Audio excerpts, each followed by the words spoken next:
bubble kata kara, tikam tikam chop chop. Kata kare guya bubble kata kara, tikam tikam chop chop.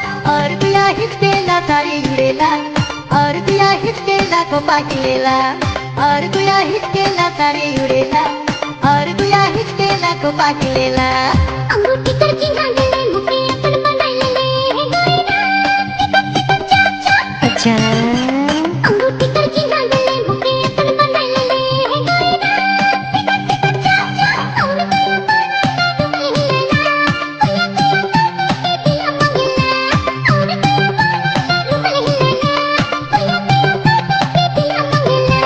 कहाँ कटा बड़ा गुजा बबुल कटा बड़ा, tikam tikam chop chop. कहाँ कटा बड़ा गुजा बबुल कटा बड़ा, tikam tikam chop chop. और गुया हिचकेला सारी उड़ेला, और गुया हिचकेला को बांधेला, और गुया हिचकेला सारी उड़ेला, और गुया हिचकेला को बांधेला.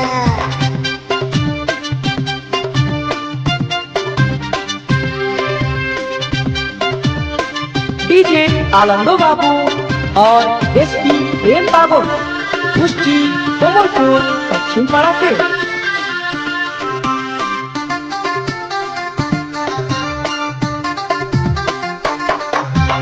तो कदम जायला पलट तकेला, tikam tikam chop chop. ये तो कदम जायला पलट तकेला, tikam tikam chop chop. और गुया हिचकेला सारी उड़ेला, और गुया हिचकेला को पाकिलेला, और गुया हिचकेला सारी उड़ेला, और गुया हिचकेला को पाकिलेला. कहाँ कटा बड़ा गुजा बबुल कटा बड़ा, tikam tikam chop chop. कहाँ कटा बड़ा गुजा बबुल कटा बड़ा, tikam tikam chop chop. और गुया हिचकेला सारी उड़ेला, और गुया हिचकेला को बांधेला, और गुया हिचकेला सारी उड़ेला, और गुया हिचकेला को बांधेला.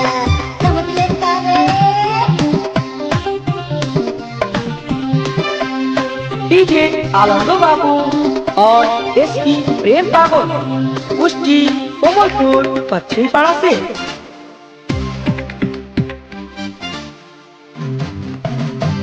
रुमाल हिलाले रे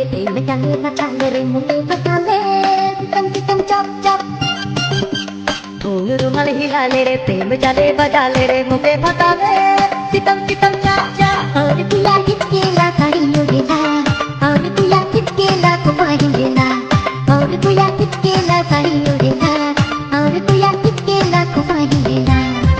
कटा गड़े गुया बबुल कटा गड़ा, tikam tikam chop chop.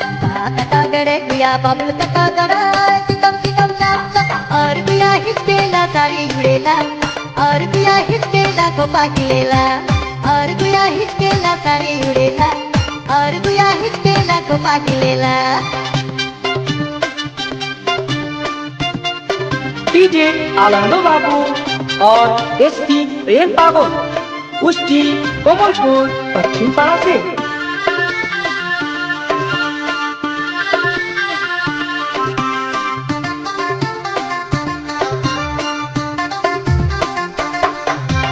अंगूठी करके गालेले मुके अपन बनाइले गोइना, tikam tikam chop chop. अच्छा अंगूठी करके गालेले मुके अपन बनाइले गोइना, tikam tikam chop chop. और गुया बनाइले दुमेलेला, गुया गुया करके दिया मंगेला. और गुया बनाइले दुमेलेला, गुया गुया करके दिया मंगेला. कहाँ कटा बड़ा गुजा बबुल कटा बड़ा, tikam tikam chop chop. कहाँ कटा बड़ा गुजा बबुल कटा बड़ा, tikam tikam chop chop. और गुया हिचकेला सारी उड़ेला, और गुया हिचकेला को पाकिलेला, और गुया हिचकेला सारी उड़ेला, और गुया हिचकेला को पाकिलेला.